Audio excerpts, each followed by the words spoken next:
किसी सरकारी नौकरी में पदों की संख्या उतने लोगों के जीवन की नई शुरुआत और उनके परिवारों की जीविका का आधार हो सकती हैं। और ये बातें निर्भर करती हैं कि हमारी तैयारी कैसी है, किस स्तर की है। साथियों, एकलव्य मॉडल रेजिडेंशियल स्कूल अभी जिसकी परीक्षा आयोजित होनी है दिसंबर में, तो उसके लिए जो नेशनल एजुकेशन पॉलिसी है, राष्ट्रीय शिक्षा नीति, इस वीडियो के माध्यम से हमने राष्ट्रीय शिक्षा नीति 2020 के जो मोस्ट इम्पॉर्टेंट प्रश्न हैं वो शामिल किए हैं। आपसे रिक्वेस्ट है फ्रेंड्स कि वीडियो को पूरा देखें। यहाँ से आपको मैं 100% श्योर कहूँगा कि आपको कुछ ना कुछ नया सीखेंगे और प्रश्न परीक्षा में आने के चांसेस हैं। चलिए फ्रेंड्स, वीडियो स्टार्ट करते हैं। आपसे रिक्वेस्ट है friends, please do subscribe my YouTube channel ताकि इस तरीके की वीडियो की नोटिफिकेशन आपको प्राप्त हो जाए। फ्रेंड्स, जो न्यू एजुकेशन पॉलिसी है 2020, ठीक है, उसमें आपके पिछले विगत वर्षों की परीक्षाओं के जो MCQs हैं वो हमने शामिल किए हुए हैं। तो ये वीडियो आपके IEMRS के लिए बहुत ज़्यादा इंपॉर्टेंट रहने वाला है। जो पहला प्रश्न है आपका, राष्ट्रीय शिक्षा नीति 2020 किस समिति के द्वारा तैयार की गई है? पहला जो ऑप्शन है, केंद्रीय माध्यमिक शिक्षा बोर्ड ने तैयार की है, के कस्तूरी रंजन समिति ने, कोठारी समिति ने, SR रंगनाथन समिति ने। तो आपका जो सही ऑप्शन है फ्रेंड्स, के कस्तूरी रंजन समिति में बी वाला। दूसरा जो प्रश्न है, नई शिक्षा नीति 2020 में 10+2 की जो शिक्षा है 12वीं की, उसका पैटर्न क्या रहा है? पहला जो ऑप्शन है 5+2+3+2, ये गलत है। 5+3+3+2, ये गलत है। 5+2+3+4, ये गलत है। ये वाला आपका सही है, 5+3+3+4, ये वाला सही है, डी वाला। नई शिक्षा नीति 2020 में छात्र को उसकी मातृभाषा में कम से कम कितनी कक्षा तक पढ़ाना चाहिए? मतलब 2020 की जो न्यू एजुकेशन पॉलिसी है, कम से कम कौन सी कक्षा तक मातृभाषा में पढ़ाना चाहिए? तो वो आपकी पहला ऑप्शन है, हम ऑप्शन देख लेते हैं, कक्षा 4 तक, कक्षा 5 तक, कक्षा 6 तक, कक्षा 3 तक। मातृभाषा में कम से कम कक्षा 5 तक पढ़ाना चाहिए। दूसरा जो ऑप्शन है वो सही हो जाएगा, कक्षा 5 तक। अगला जो प्रश्न है, पहली शिक्षा नीति कब लागू की गई थी? तो आपका जो ऑप्शन है 58 में, 68 में, 86 में, 88 में। पहली शिक्षा नीति आपकी 1968 में लागू हुई थी, जिसके बाद 1986 में, इसके बाद फिर 2020 में।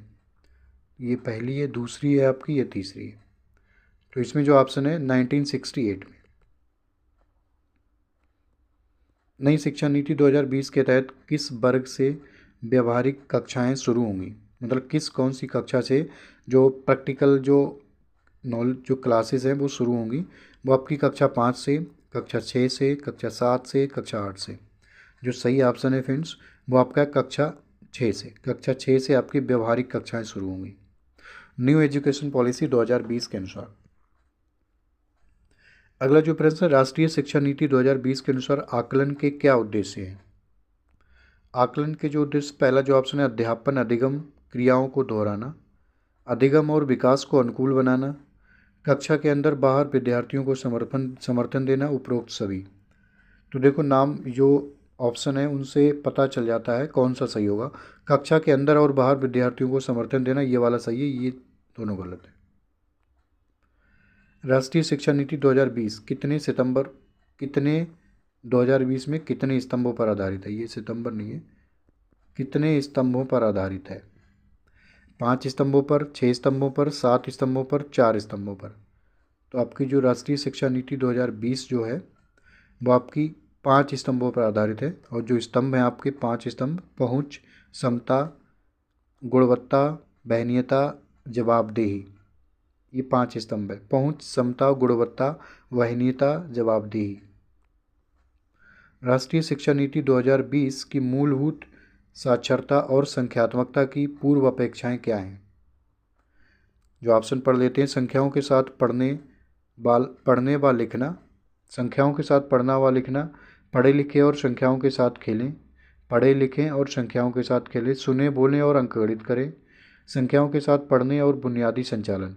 देखो, ये तो नहीं है, ये दोनों नहीं है, ये वाला सही है, सुने बोले और अंकगणित करें। तीसरे वाला ऑप्शन सही है, सी। अगला जो प्रश्न है, राष्ट्रीय शिक्षा नीति 2020 के अनुसार अब PhD करने के लिए क्या आवश्यक है?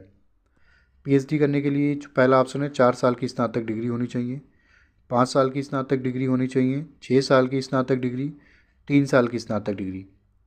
तो अब जो है राष्ट्रीय शिक्षा नीति 2020 के अनुसार पीएचडी करने के लिए आपके पास 4 साल की स्नातक डिग्री होनी चाहिए। जो पहले वाला ऑप्शन है ये सही हो जाएगा। अगला जो प्रश्न है, राष्ट्रीय शिक्षा नीति 2020 के अनुसार राष्ट्रीय मूल्यांकन केंद्र किसके लिए बनाए गए हैं। राष्ट्रीय मूल्यांकन केंद्र जो हैं, पहला जो ऑप्शन है शिक्षकों के लिए, बच्चों के लिए, माता पिता के लिए, उपरोक्त सभी के लिए। जो राष्ट्रीय मूल्यांकन केंद्र बनाए गए हैं न्यू एजुकेशन पॉलिसी 2020 के तहत, तो वो आपके बच्चों के लिए बनाए गए हैं, ना कि शिक्षकों के लिए या माता पिता के लिए। किनके लिए? बच्चों के लिए। राष्ट्रीय शिक्षा नीति 2020 में व्यावसायिक क्षेत्र में कितने वर्षों के अध्ययन के बाद डिप्लोमा प्रदान किया जाएगा। जो आपके ऑप्शन है 2 वर्ष, 3 वर्ष, 5 वर्ष या 4 वर्ष।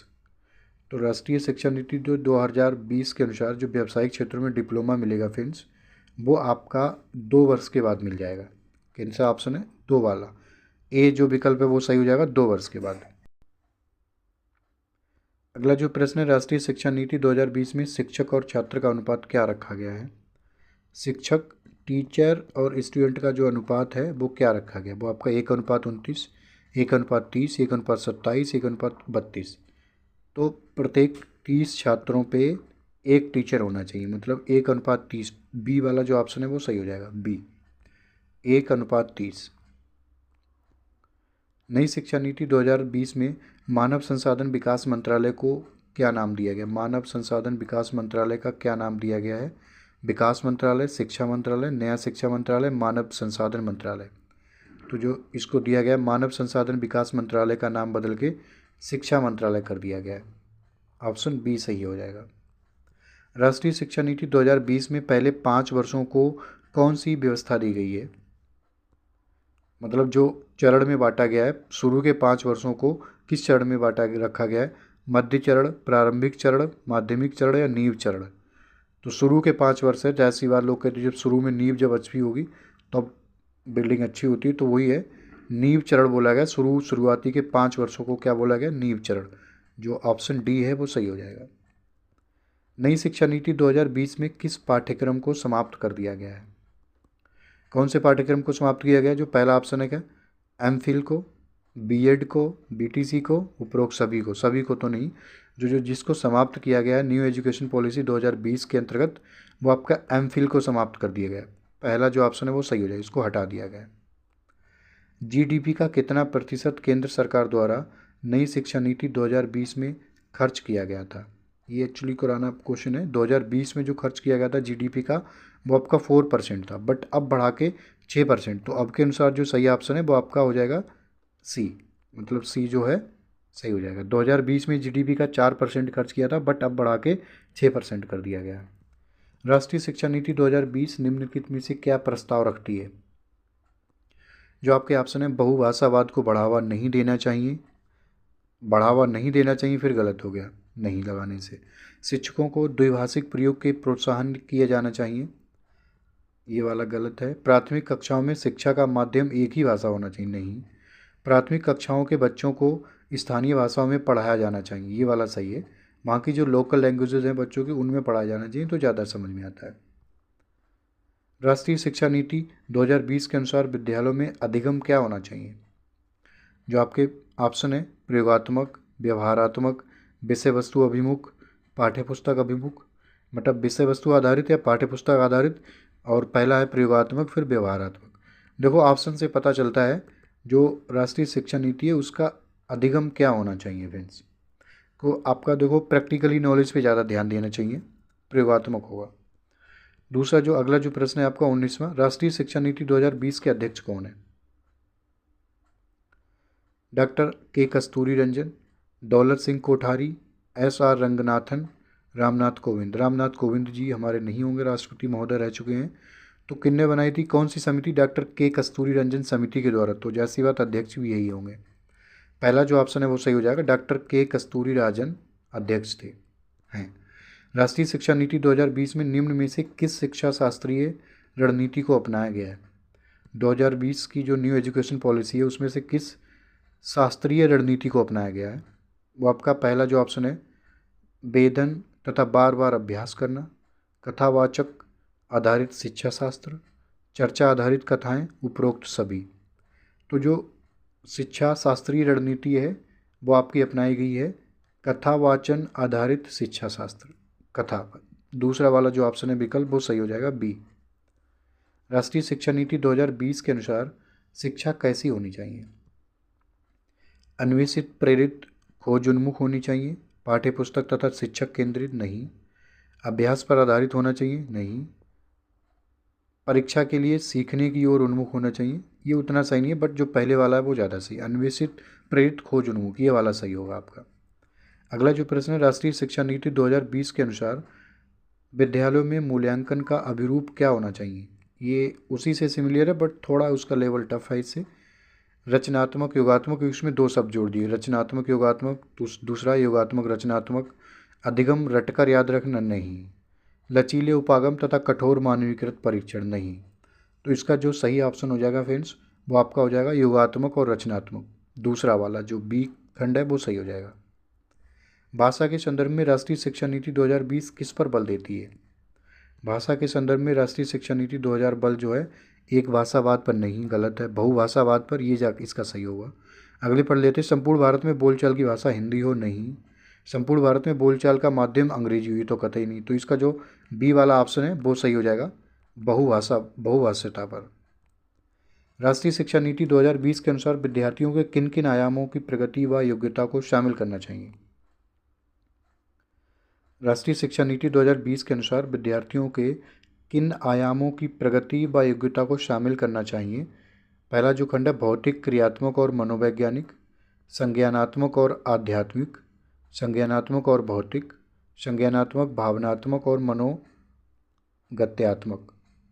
जो इसके जो तीसरा वाला जो ऑप्शन है फ्रेंड्स वो आपका सही हो जाएगा, संज्ञानात्मक, भावात्मक और मनोगत्यात्मक, ये वाला, ये तीनों गलत हो जाए।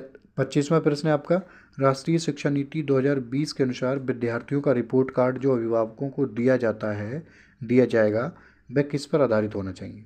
वो आपका मापदंड संदर्भित परीक्षण पर आधारित हो नहीं, मानक परीक्षण पर आधारित हो, ये भी गलत है आपका, विद्यार्थियों की प्रगति व विशेषता को प्रतिबिंबित करे, विद्यार्थियों के प्रदर्शन व उसके सहपाठियों के प्रदर्शन से तुलना करें, नहीं, ये वाला नहीं। जो आपका सी खंड है ये सही हो जाएगा, जो सी ऑप्शन है, विद्यार्थियों की प्रगति व विशेषता को प्रतिबिंबित करना चाहिए जो रिपोर्ट कार्ड है वो। अगला जो प्रश्न है, राष्ट्रीय शिक्षा नीति 2020 शास्त्रीय भाषाओं के अध्ययन की सिफारिश किसके रूप में करती है? एक अनिवार्य भाषा के रूप में, एक अतिरिक्त विकल्प के रूप में, तीसरी भाषा के रूप में, उपरोक्त में से कोई नहीं। तो वो आपका होता है एक अतिरिक्त विकल्प के रूप में, एक अतिरिक्त विकल्प के रूप में फ्रेंड्स। तो ये फ्रेंड्स से राष्ट्रीय शिक्षा नीति से संबंधित कुछ महत्वपूर्ण प्रश्न। आप लोगों से रिक्वेस्ट है friends, please do subscribe my YouTube channel ताकि इस तरीके की वीडियो की नोटिफिकेशन आपको प्राप्त हो जाए। आपके सहयोग और वीडियो वॉच करने के लिए मैं बहुत बहुत आभार व्यक्त करता हूँ। नमस्कार फ्रेंड्स, जय हिंद, जय भारत।